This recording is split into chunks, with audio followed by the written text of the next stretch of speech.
Hello, beautiful people. So, welcome to your astrological forecast for next week. And we're going to be predominantly focusing on the upcoming Sagittarius New Moon, which is not taking place until a week from now, which is Sunday, December 1st. I need to remind myself where we are at, but I'm going to record and publish it now because there'll be some collaborations coming through next week.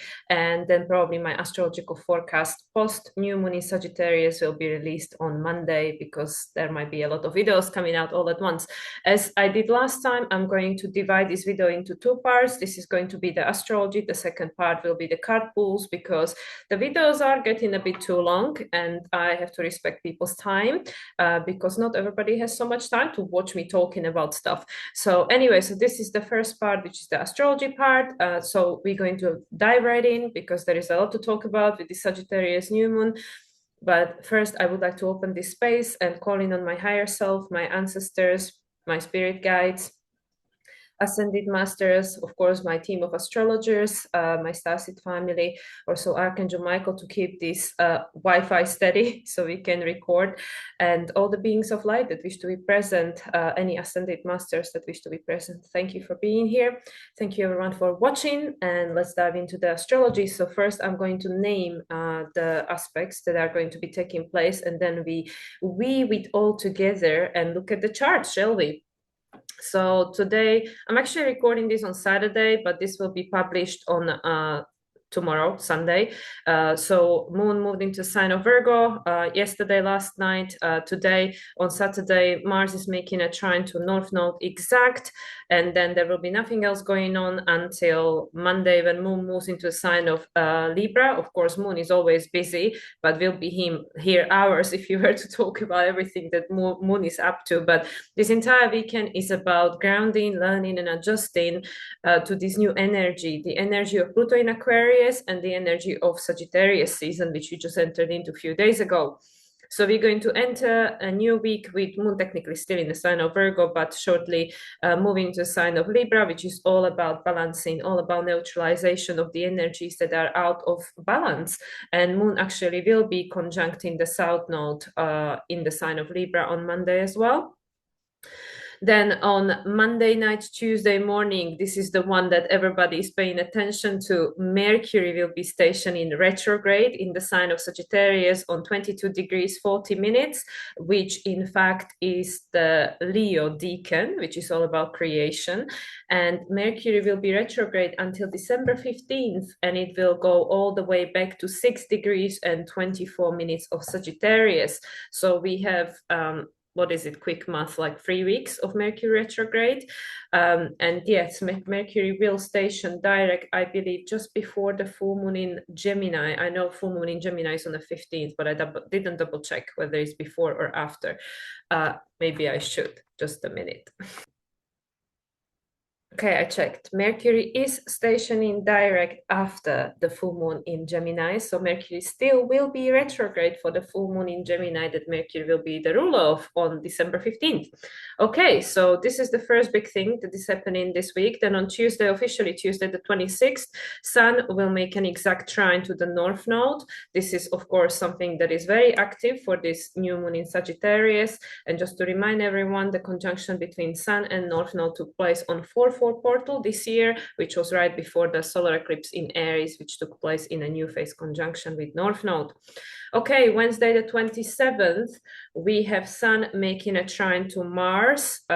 Mars is currently Leo, 5 degrees 34 minutes, and this is, well, you know, if you were to take it any other way, it would be a first trine since their conjunction. However, because it's Sun, it's putting Mars behind the Sun, which makes it a closing trine.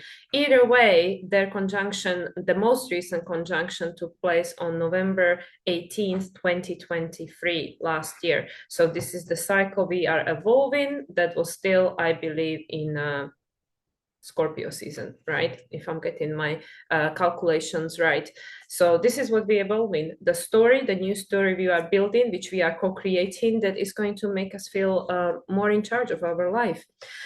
Okay, so this is a positive, supportive aspect, which is still, of course, present for this lunation that we will be talking about.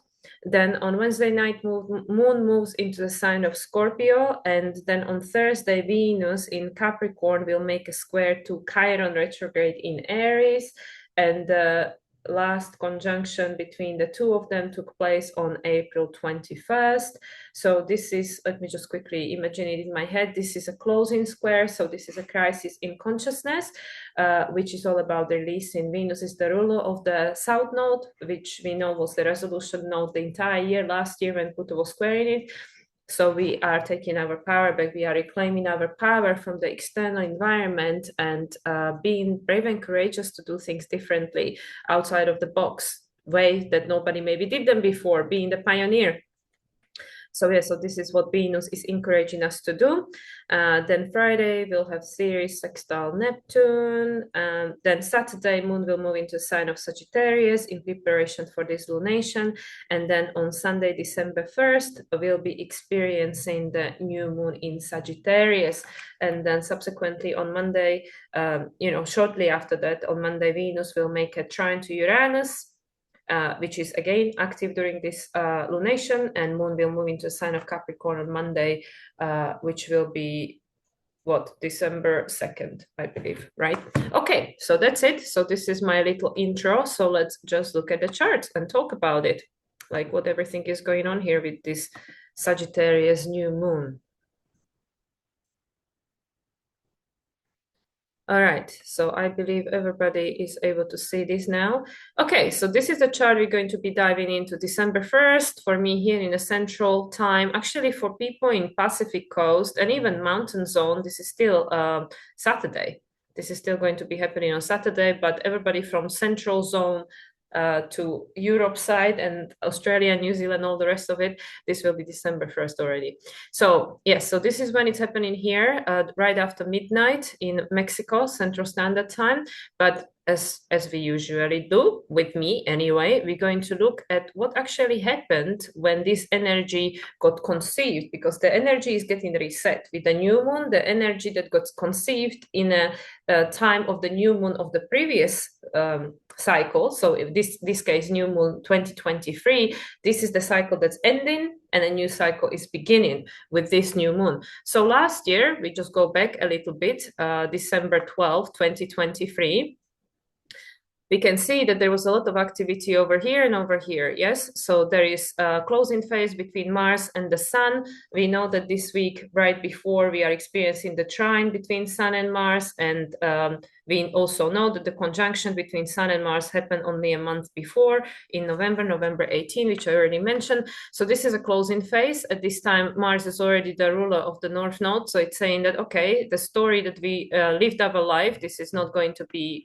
working very much going forward. So cycle was closing. We can see there was a lot of support from North Node and Chiron, again, being brave to step out of the comfort zone, to be the pioneer.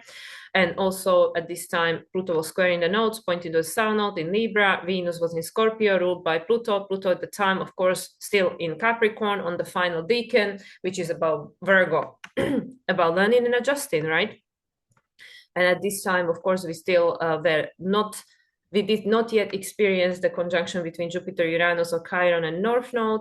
And Mercury at the time was in the sign of Capricorn, which is where Venus is now. So this was all about redefining the way we are perceiving reality and creating these stories. Yeah, and we can also see that Jupiter, as the ruler of that new moon in Sagittarius 2023, was in the sign of Taurus in an opposition with Venus, who was in Scorpio. And again, Venus was the resolution node to Pluto squaring the nodes pointing to the South Node. So why is all of this important? Because it's telling us that something here that was seeded on 12th of December 2023 was actually coming to the end. And the reason for that was because we are learning to take our power back. We are learning to create a new foundation and a story that is going to be based on this new foundation. Because Uranus, of course, at the time still retrograde, also ruled by Venus, so connected to the South Node by proxy, because Venus is the rule of the South Node as the resolution node. Uranus actually at that time was also in a Virgo decan, 19 degrees, because it was going retrograde. And this is about the readjustments. We are completely reevaluating, which I'm sure has been the case for everyone in the past 12 months. What really matters? What is really the point? what are we here to do?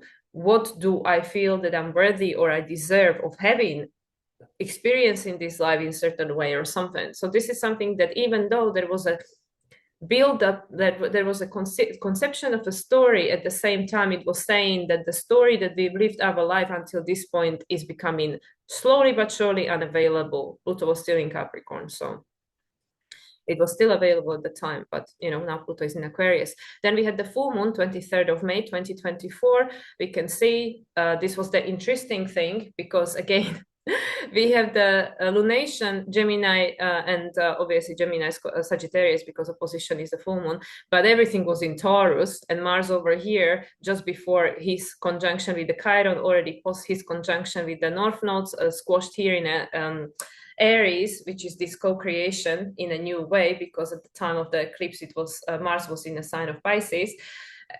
So we have everything going on here on 29 degrees, well, final degrees of Taurus, which is again about the endings. What is ending? Our relationship to ourselves, our relationship to what we value. Things are changing, everything is changing, and this is all closing to this sun.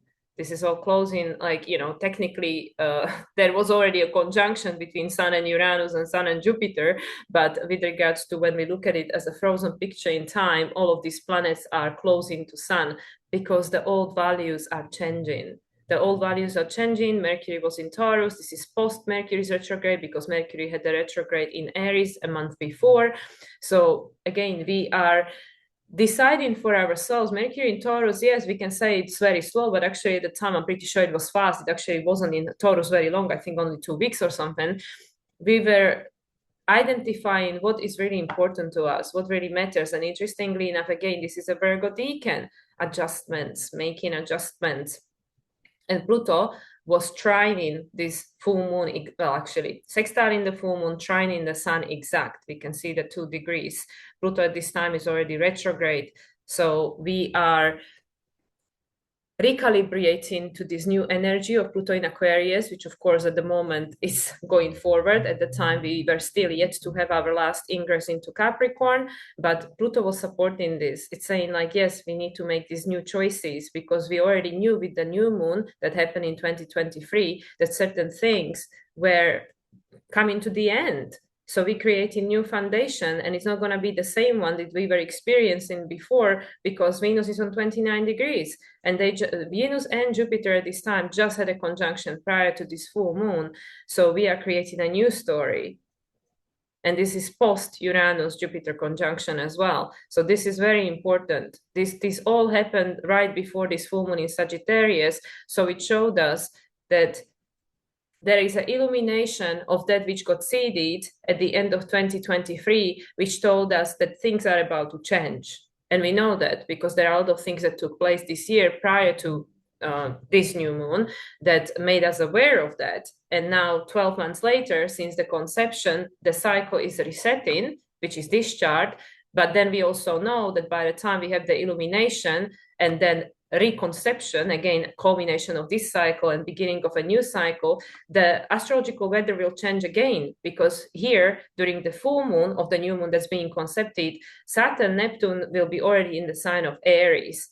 And actually, this moon will be square, the full moon will be squaring the lunar nodes. So there will be a lot of pressure. We can see when we just look at the layout of the chart, there is a lot of support in this chart, the one that we are going to be diving into. But then in 2025, there'll be a lot of pressure for change.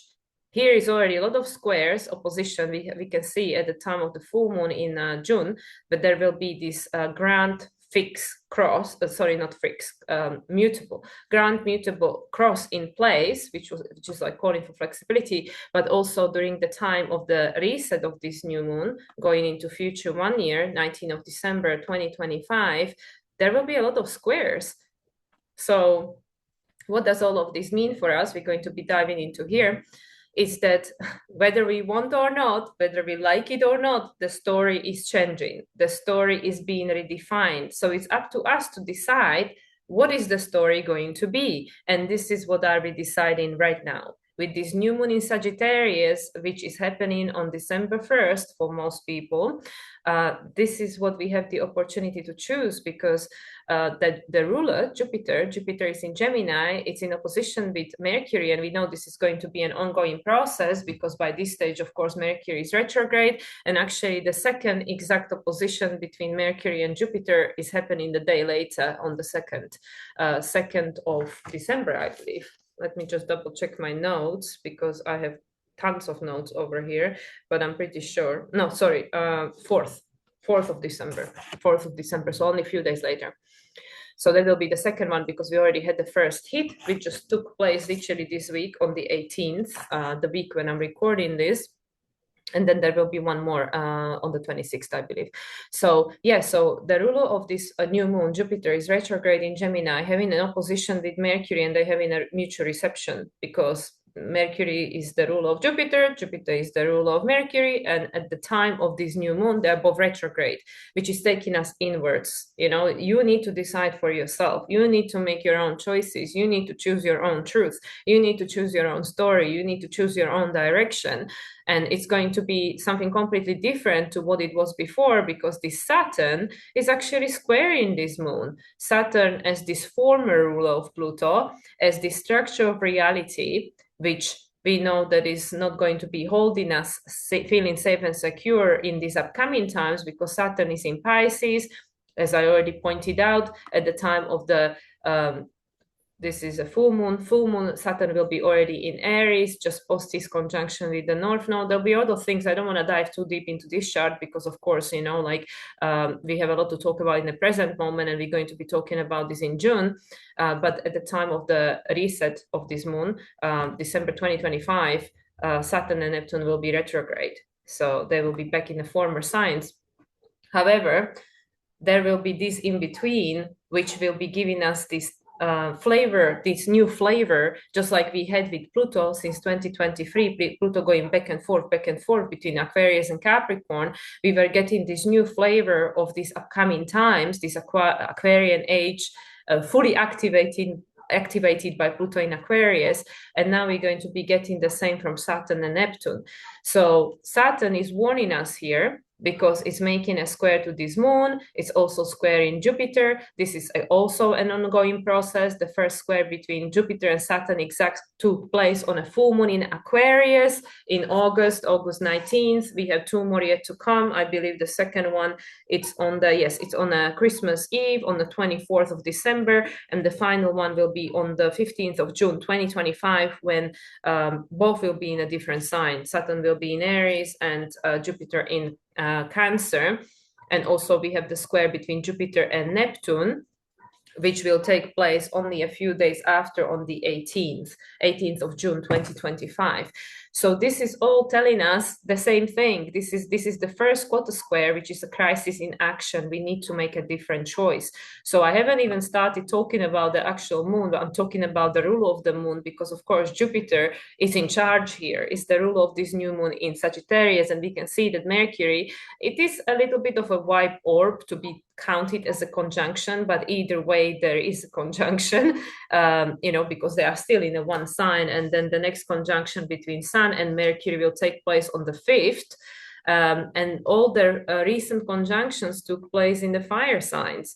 So this is all about this creativity, about this fire to create something new, to create something different. And Mercury is in a new phase. So even though it's retrograde, still a new phase. It's saying that we are going in a new direction, and the new direction has to be created from inside out. It has to be reevaluated from inside out. And because of this Jupiter retrograde, old stories are resurfacing for us to have a look at again, and to consciously decide, is this really the story I wish to be choosing going forward? Is this my preference? And we have to kind of release this attachment to, but is the truth? This is how it is. This is how it always been. Because these are mutable signs. Like I pointed out. There's going to be a grand mutable cross the next time we have a Sagittarius lunation, the full moon. So these are all immutable signs. They're saying, well, you decide. Because the energy is continuously changing, is continuously shifting. So you decide what you want it to be your truth. There are only a few things that are so-called universal truth. Everything else is just a perception of reality. So you decide. And also this Mars, as I already mentioned, in the what's going on this week, Mars is trine in the North Node. Actually, that's happening today, exact. Mars is trine in the North Node. So this is supporting us in going in this new direction. There is actually this grand fire trine that is being formed during this new moon in Sagittarius between Mars North Node and the actual lunation. And the lunation is also being trined by this North Node. So this is what I mean. So again, I'm just repeating myself like a parrot with every single lunation video.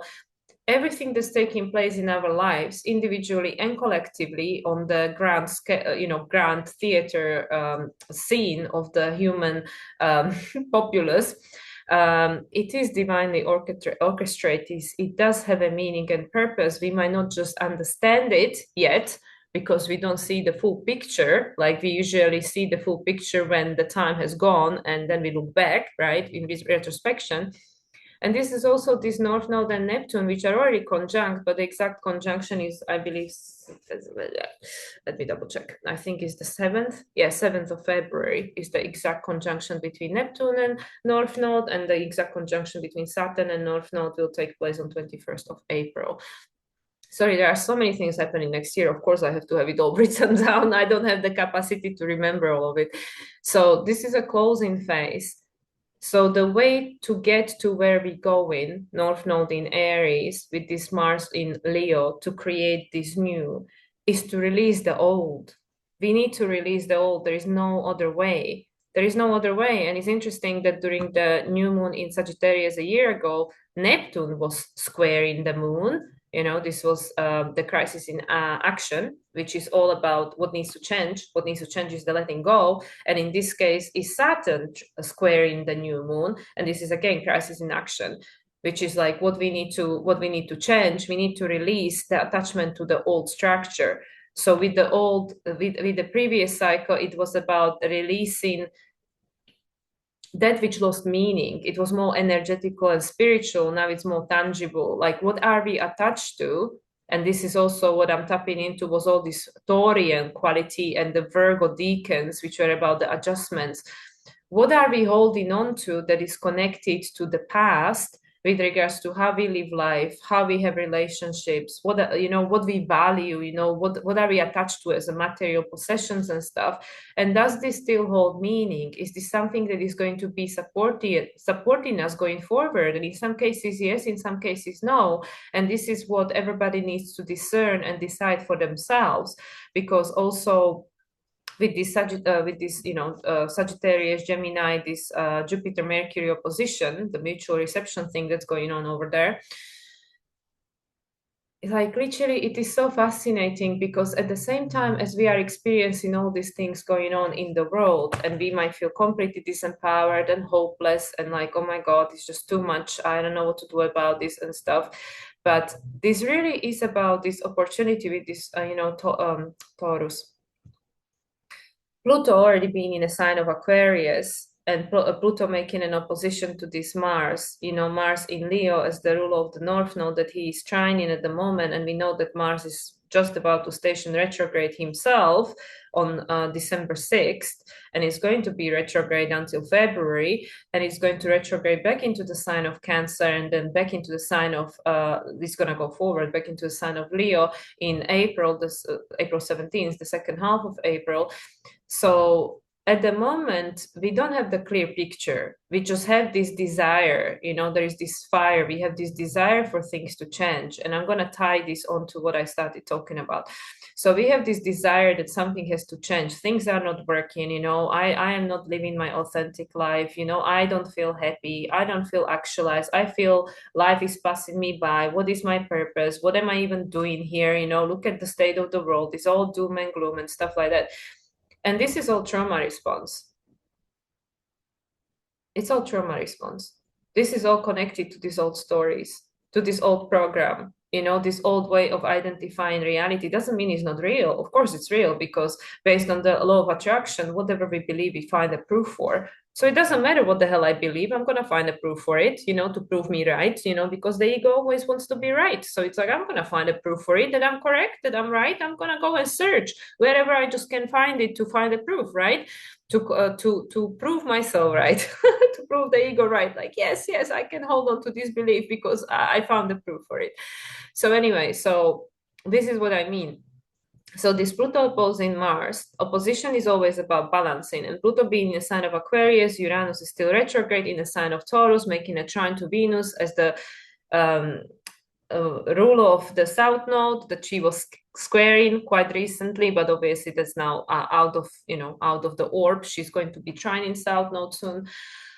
So this is all about us becoming the conscious creator of reality. Venus is now on a Taurian decan, which is about the foundation. We are creating this new foundation of the new world that we are heading towards, which is something that we were learning about throughout the entire 2024, since the last new moon in Sagittarius. We know that, oh yeah, the old story is not gonna, it's not gonna work anymore. So how are we gonna create a new story where it has to start from inside out, new foundation, Taurus, reconnection with yourself. So with this opposition between Mars and Pluto, there are a lot of things, and this is again, we can see a trine, so everybody's cheering on, like, hey, there is a big fire trine in the sky. That must mean good things, right?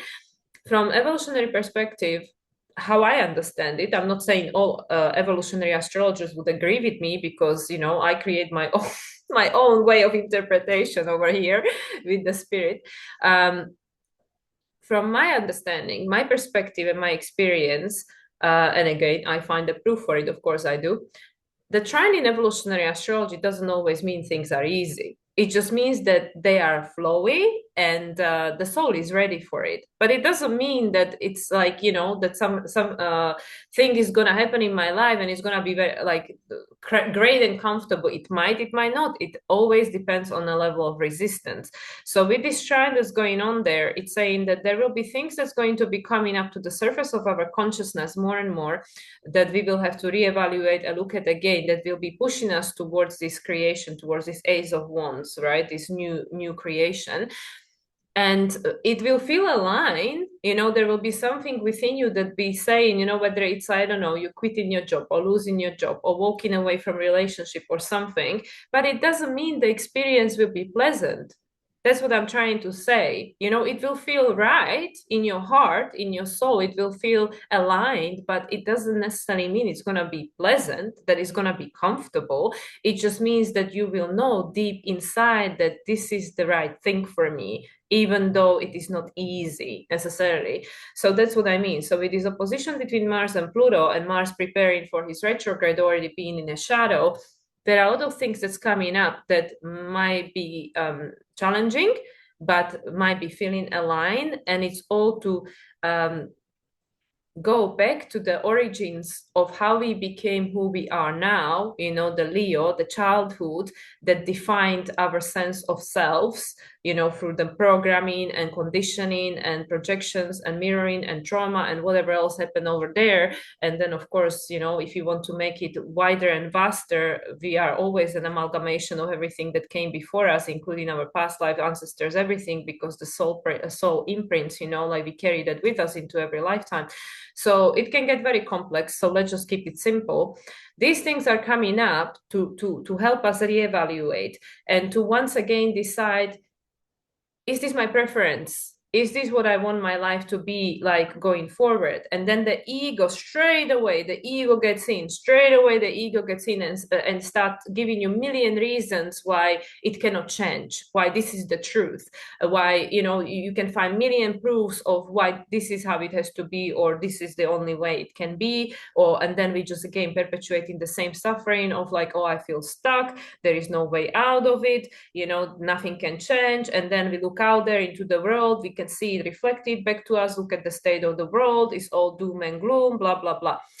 So where are we trying to get with all of this? And this is what I'm tying into what I started with, especially with these Venus and Uranus trines, that is, like, we need to create a different foundation. We need to create a different foundation that is based on you trusting yourself, you believing in yourself, you reconnecting with yourself, and you becoming conscious creator of your reality, Venus in Capricorn, on the story and degree, and say, I am, and I can, and I will. And this is where, just like I started dipping into, and this is something that I feel very strongly motivated by people who talk about these things, especially Erin Lyon. I mentioned her work before with this quantum field. This is actually what this thing is about, this new moon in Sagittarius, like quantum leap jumps, you decide, you choose, but it starts from you. So what I'm circling around is here. It's with this Taurus. You see, spirit is always taking me back to Taurus, always talk about Taurus. Well, yes, because Uranus is the ruler of Pluto, is is in the sign of Taurus. And Pluto currently being in the sign of Aquarius, and there for the next 2 decades, it's going to be influenced by what Uranus is doing, and Uranus is retrograde. So all these things has been coming up for us with regards to our needs, values throughout 2024, like, yes, the inner outer reality has been influencing that.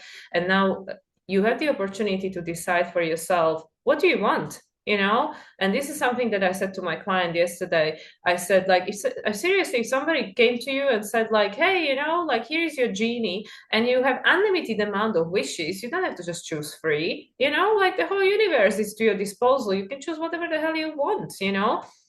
It's like that. That's the thing with this quantum field stuff, with this quantum way of living life and creating a new reality, because we're not going to create a different reality from the same place. This reality was created from the same level of consciousness, which is this Capricorn, this Piscean age, that we have to grind and sacrifice and it's going to take forever, and oh my God, so much hard work and stuff. That is not going to create a different reality. It's going to create exactly the same reality. It's the same like if you say to your children that I sacrificed for you so you can have a better life. But the frequency of sacrifice is just going to create the frequency of sacrifice. So these people, these little ones, they're going to remember that, oh, in order for me to achieve anything, I have to sacrifice because this is what I was being told, right? So that's what I mean. We're not going to create a different reality if we are creating it from the same place, from the same level of consciousness. So with this Aquarian energy that's streaming through, full blown now with Pluto going direct in Aquarius and there to stay for 2 decades, there will be all these new ways becoming available to us, conscious to us, especially once Uranus moves into sign of Gemini next year for 5 minutes and then 2026 fully. There will be so many new options, so many new potentials, and this is a preparation for that. This seeding of a new energy for the first time, new moon in Sagittarius with Pluto in the sign of Aquarius for the first time in our lives. This is very significant. While Jupiter and Mercury are in opposition, having a mutual reception retrograde, both of them retrograde. There is not a coincidence why Mercury stationed retrograde before this new moon in Sagittarius. There is obviously no coincidence why Mercury will station direct after the full moon in Gemini. We will dive into that next time. But again, this quantum field, when you just sit with it, and if somebody really comes to you and said, like, there is your genie, you can have unlimited amount of wishes, you can create whatever reality you want, what do you think is going to happen first? The ego is going to come in and start questioning.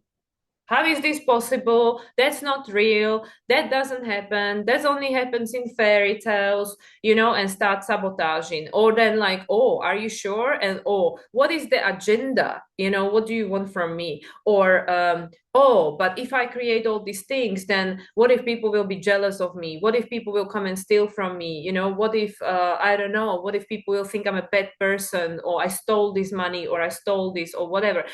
So, this is where we can see this Jupiter retrograde and Mercury retrograde. If somebody offers you something, in this case, if you really believe, and I guess if you're watching this, probably you are believing that we are divine beings having a human experience and the universe is unlimited and you are the extension of the source. Technically, you are the source, you are divine, you are God, you are a Christ consciousness in action, right? If you believe all of that, then why do you think that universe, as your, as who you are, who you from, your mother, father, everything, would not want you to be happy, would not want you to have everything you want? Like, you came here incarnated into this reality of polarity, this dense reality of challenges, and you forgot about who you really are, which is divine, with this unlimited potential, why would universe wants you to suffer? And yeah, then we can go into soul contracts and like, oh yeah, you know, but I chose this, blah blah blah. But with Saturn retrograde, well, Saturn is actually direct now. Neptune is still retrograde as the rule of Saturn, but Saturn in Pisces, Neptune in Pisces, this is all ending, and we're going to be really working on this very very profoundly throughout 2025, especially with the nodes being in Pisces, Virgo. This is ending. This is ending. So when if you imagine this different future for yourself, because we say we want these things, you know, all of us have these dreams and aspirations, hopes and wishes, and we say, this is what I want. You know, I believe in traditional astrology isn't like Sagittarius house, the house of dreams and wishes and stuff. I mean, I don't know, I forgot by this point, but you know, whatever it is.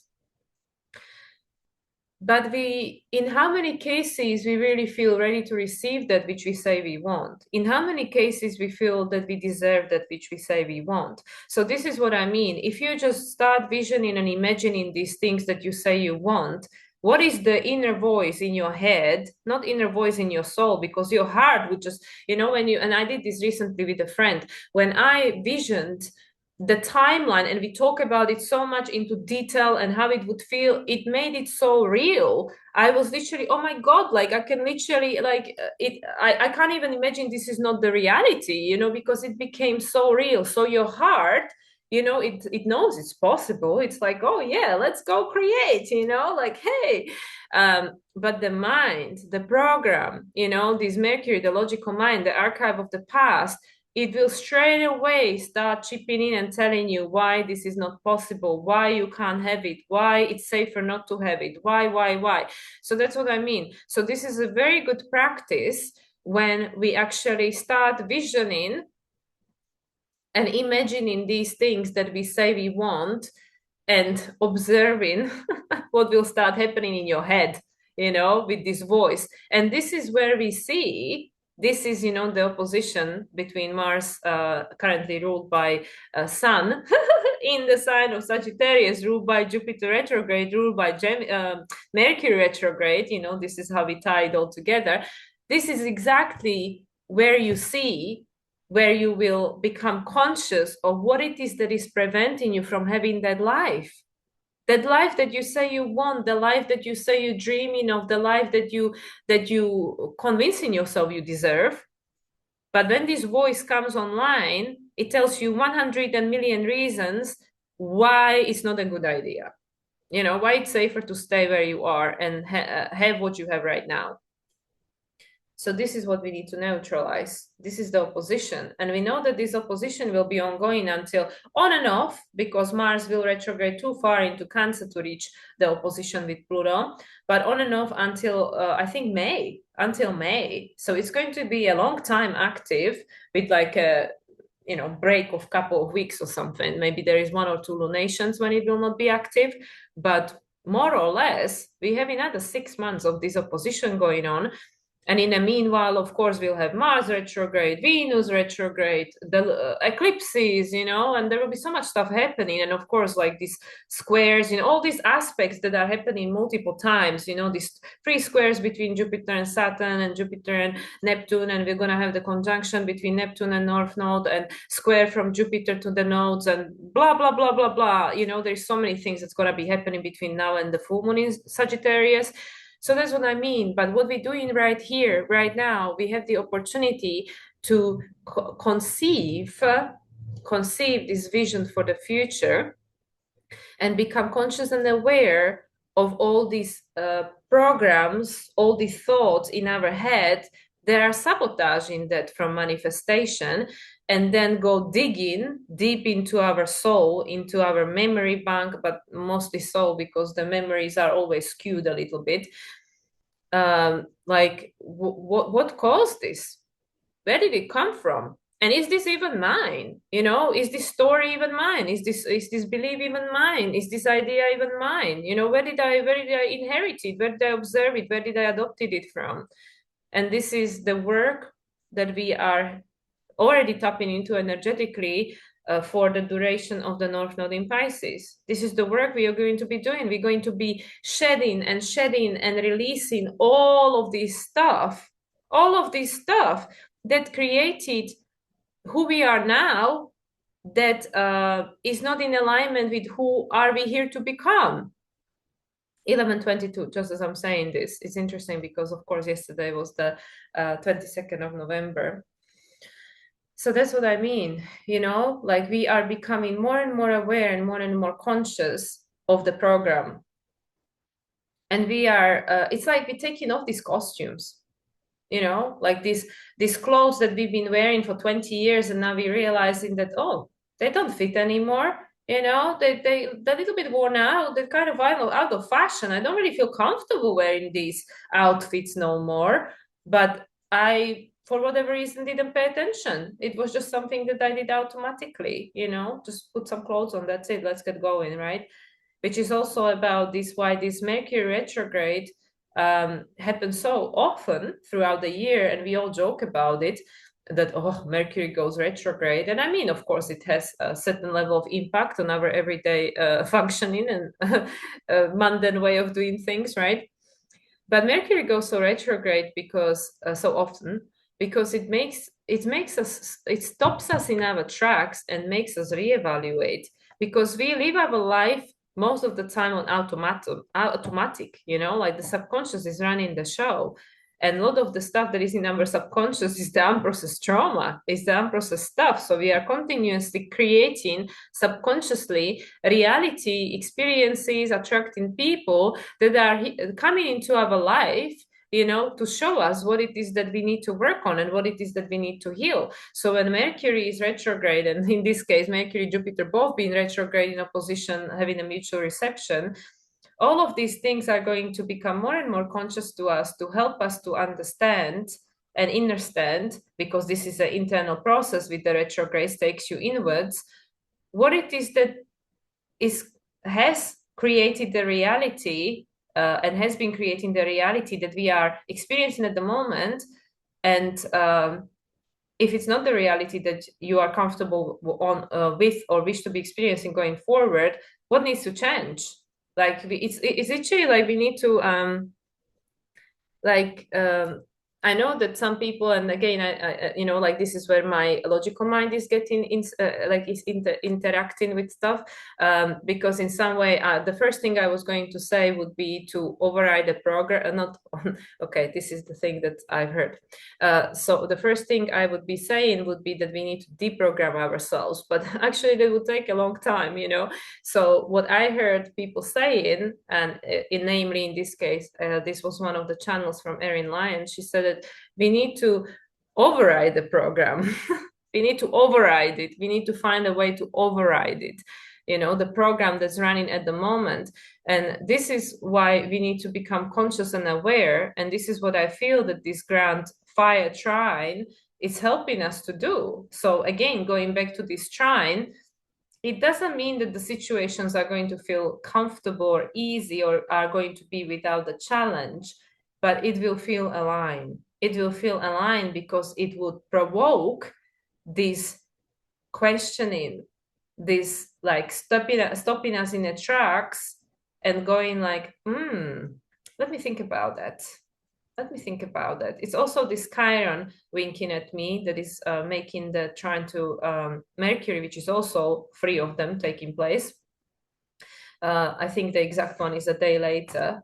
Let me see, where do I have it? Mercury trine. Yeah, second. This is the one that's happening on a second. Then the first one already took place on the 19th of November, and the final one will be on the 31st of December. So there are three trines between Mercury and Chiron as well. And I always joke about Chiron and Mercury because they have a bit of a thing going on this year with these three conjunctions in Aries, three trines in Leos, and now three trines from Sagittarius. This is all fire. This is all the creation. This is all about us going over the past wounds and look at them differently, taking the wisdom from the experience, because everything that happened to how do you say, not assimilate well, I can't think of the word right now, but to assist you. It happened to assist you in becoming who you are and working on what you came here to work on. But at the same time, with all these energies we have present at the moment, it's happening to put us on this new track. So at the moment, what's really going on in the world for individuals and collective is that we are on the fast track of purging stuff, purging and releasing this past, because it's no longer a frequency match to where we go in, which will become even more obvious from summer 2026 when Uranus, Saturn, Neptune, also Chiron, are all in new positions and the North Node moves into Aquarius. And then the following year, I believe, North Node will conjunct Pluto in Aquarius. So this is a massive energy because North Node is the evolution of humanity and Pluto is the soul's desire, right? So that's what I mean. So all these energies that we are becoming more aware and conscious of, they are preparing us for this. That at the moment, yes, there is this back and forth, and there is North Node going to be moving into Pisces, which is going to create this massive flooding of emotions, memories, stuff. We will be just like feeling over emotionally flooded. And this is actually, again, serving us as a fast track, because when things get so uncomfortable, then we need to do something, right? Because if it's like the boiling frog, right? If it's just like you tune it up a little bit, right? Then you get used to it. And we all got used to it. We all got used to living life this way. But when stuff starts, like if they turn the fire on very quickly, the frog would jump out because well, this is too much, So this is what I mean. So with the North Node moving into Pisces from January, things are going to become so extreme, with regards to maybe memories, emotions and stuff. We're going to feel so sensitive that we really will have to do something about it. Because at the moment, like I said, most of us are living on automatic. We just kind of surviving. We just kind of like going through life, without trying to not to think too much about it, trying to distract ourselves. And of course, the Matrix offers plenty of ways to distract ourselves from this kind of stuff. Because, when things happen, especially things that are uncomfortable or emotions that are uncomfortable, we think we're going to die. So we just try to distract ourselves because we don't want to feel these emotions. So in many cases, we don't allow the emotion to peak, where after which, there is obviously the subsiding of that energy. And then if it comes back, then it will never be the same height. It will be different. So that's what I mean. So with the Pisces North Node that we're going to be heading towards in January, and it's going to be the process for the 18 months thereafter, we're going to be forced to feel a lot of things, because we will have to learn to balance our emotions. I know that I would prefer to use the word regulate, but regulate, it's not the grammatically correct word, because it means like you're trying to like control it. But it's not about control. It's about us, in a sense, mastering our emotions, like maturing. So it's like, and this is interesting because I had a similar example offered yesterday during my reading with a client. And what spirit gave me is like, when a small child is having a tantrum, like a little 2 or 3 year old, and it gets to the point where you just have to let the wave to ride, you just have to wait it out because there's just nothing you can do. There is a certain, I guess, stage where you can still distract it or avoid it or like change the tide, right? But then it gets to a certain point where it's just like, okay, you just need to let it to just die down, right? So it's like that. And then obviously we all grow out. Well, we think we do. we all grow out from the point of 2 3 year old toddler, and then throughout life we'd like to believe that we learn to manage our emotions, and in some cases I guess we learn how to shut them down, which we call managing our emotions and stuff.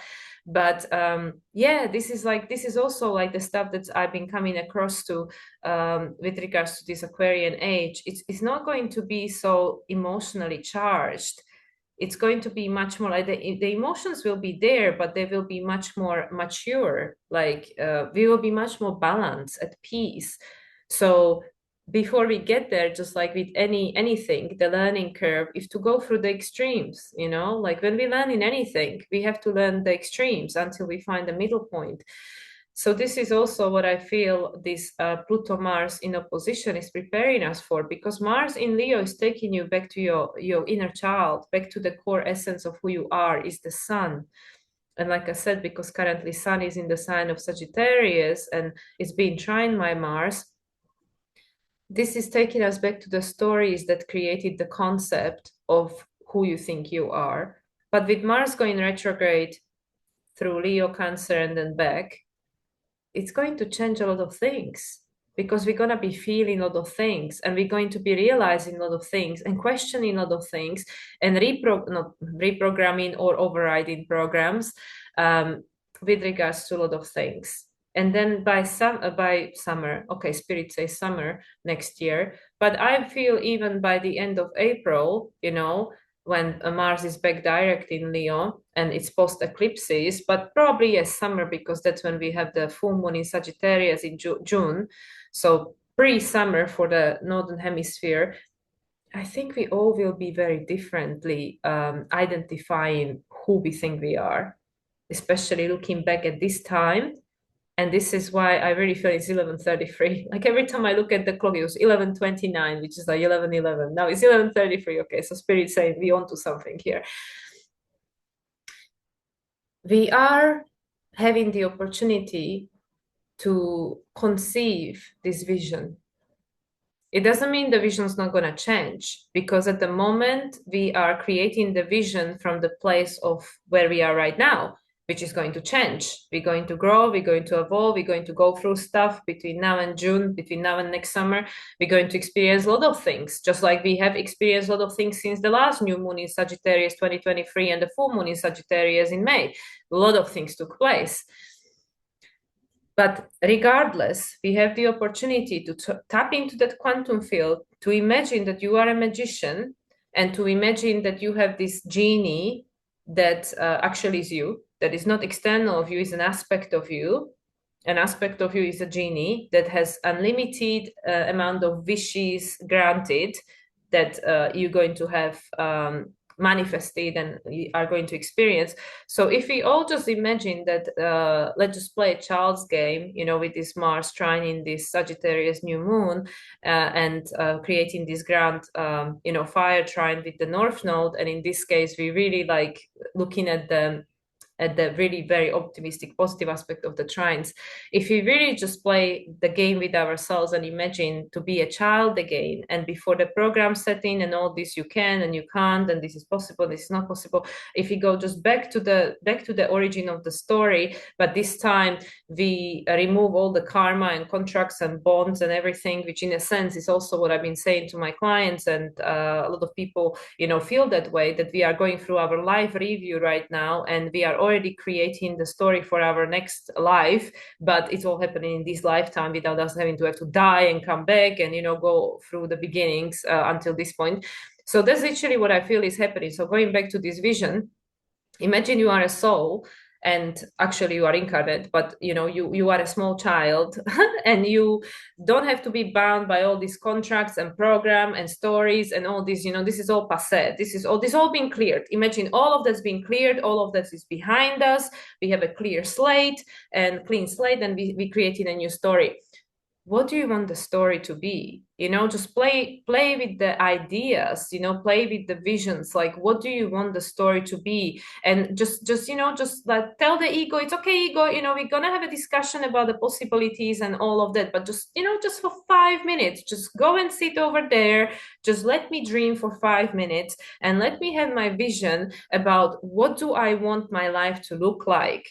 Without all these restrictions of the program, there is no program, there is no truth, there is no possibility, you know, there is no, this is possible, this is impossible, there is no, you know, it's literally everything is possible. Everything is possible, everything is available. So in this, if this moment of magic, of vision in this life that you want to be experiencing and creating, and don't worry about what anybody else is doing or what everybody else thinks that it is or isn't possible. We don't worry about any of that. Literally, this is just you playing with the vision of the perfect life that you want to be experiencing in the upcoming times based on who you are right here right now, because that's all we know, right here right now. Things might change, doesn't matter, but right now this is the seed.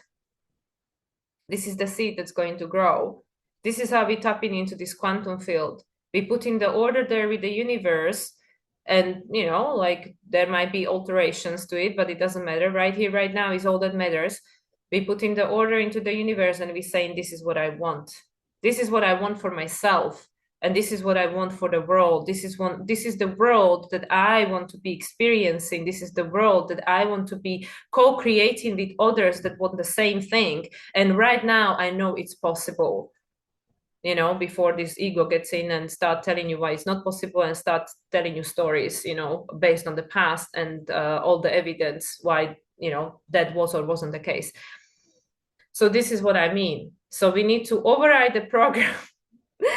We need to override the program, and we need to plant this seed. We need to plant this seed, and don't worry about what is and isn't possible, because if you really believe that you are a divine being having a human experience, and the universe is unlimited, and only like 1% or maybe less or maybe more, I don't know the exact number, of stuff is in manifested form. So there is like at least 95+%, if not 99% of stuff that is unmanifested, energy that is wanting to be manifested. So there is this entire universe that is wanting to be manifested, that is all just this pure energy, this pure energy that is wanting to be manifested. And that you are the source, you are the God, you are the creator, and you can create and manifest whatever the hell you want, because there is 99% of stuff to be manifested. Then why would it be not possible? And this is like, once the ego starts chipping in with all these stories and all the yes buts, let me tell you, then we can see the program. Then we can see the program like, and I believe this. I believe this. And why did I think this is the only program I can use? Like then look at the world, look at any programmers, any software developers. Things are always changing, things are always updating. So why would you be using something that was it probably wouldn't even be working, but something that was used like 5 years ago or 10 years ago? It's outdated. You don't need to use that anymore. There is better option now. So that's what I mean. That's what I mean.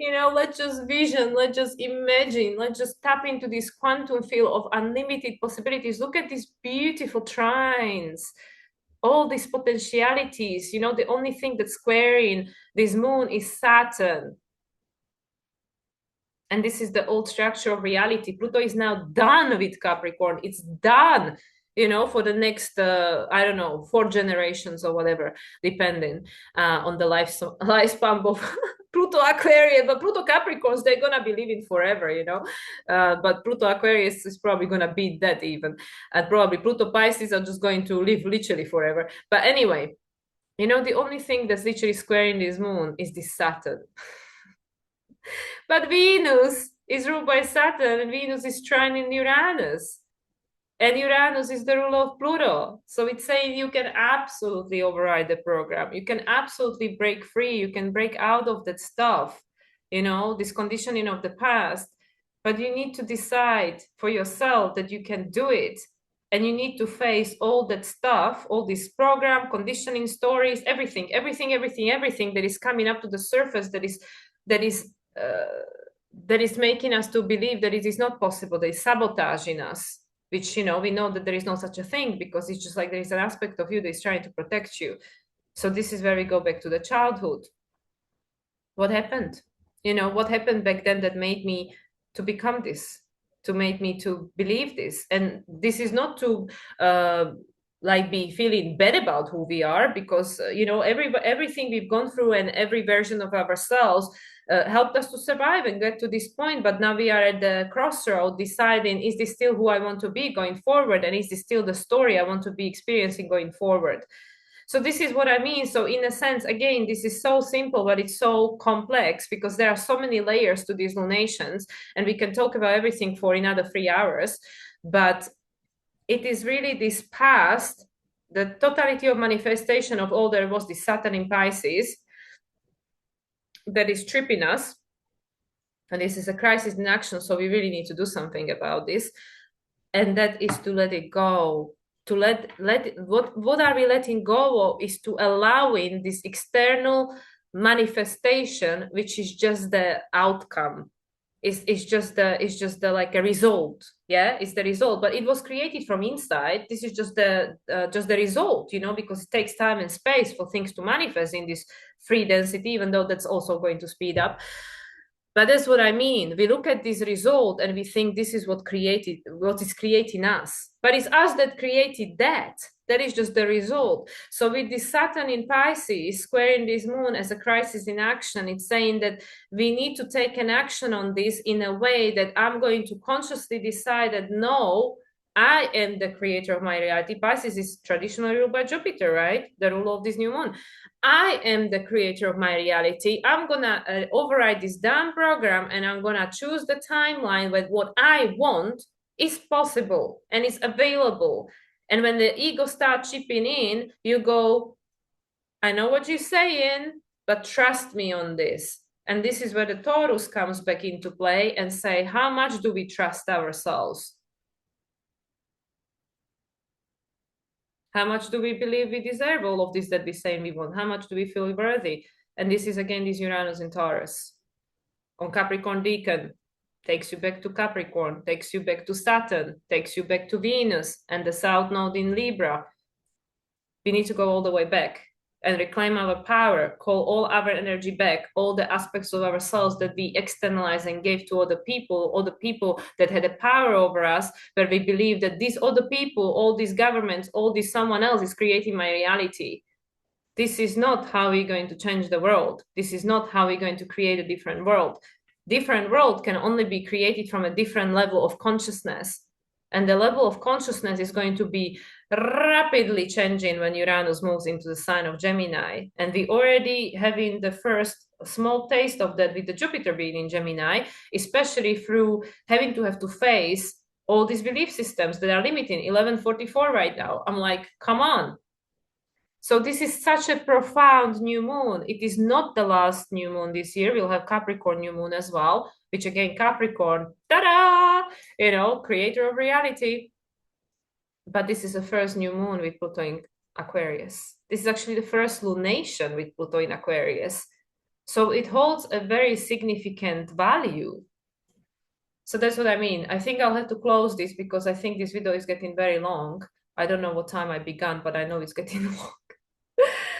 And I still want to pull the cards, but that's going to be in separate video. But yes, let's just allow ourselves to dream and to vision and to think bigger than the little box that we were being put into, and we believe that that's all there is in this world, this small box.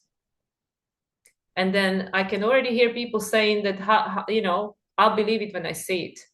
Or how can I believe it when I don't believe it's possible? How can I manifest it if I don't believe it's possible? And that is the inner work. That is the inner work.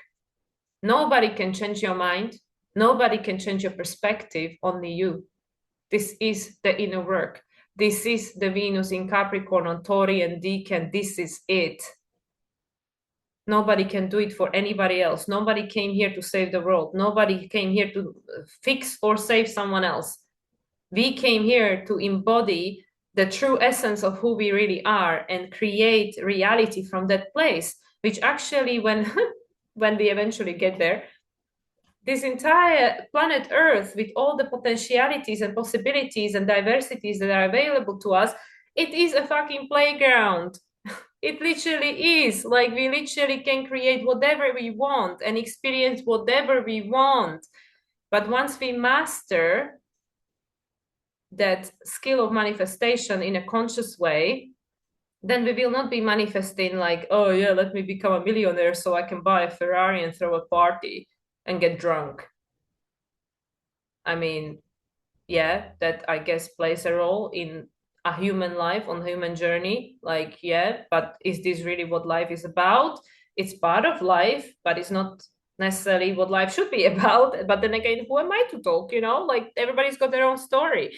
But that's what I mean. This is why we're going through all of these experiences, and they're not easy because 1147, 1111 again, because we need to achieve a certain level of maturation, certain level of maturity where the manifestations are actually not harming us anymore, where they are serving ourselves and serving all, and serving the planet and serving the universe and the multiverse and everything. So this is why we're going through all these hurdles, and all these emotions and memories and programs and everything is coming up, because yeah, path to self-mastery, the hero's journey, overcoming obstacles.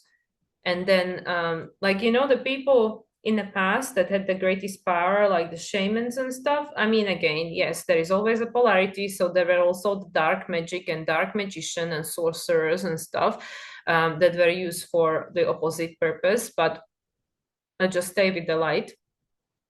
These people, they had to be the leaders. They had to go through these rites of passage and stuff, and they had to deserve the status of this self-mastery. And again, this is not about grind and yeah, you need to punish yourself and stuff to deserve blah blah blah, because we all deserve just by being here on this planet. We deserve, because this is a this is a masterclass over here on planet Earth.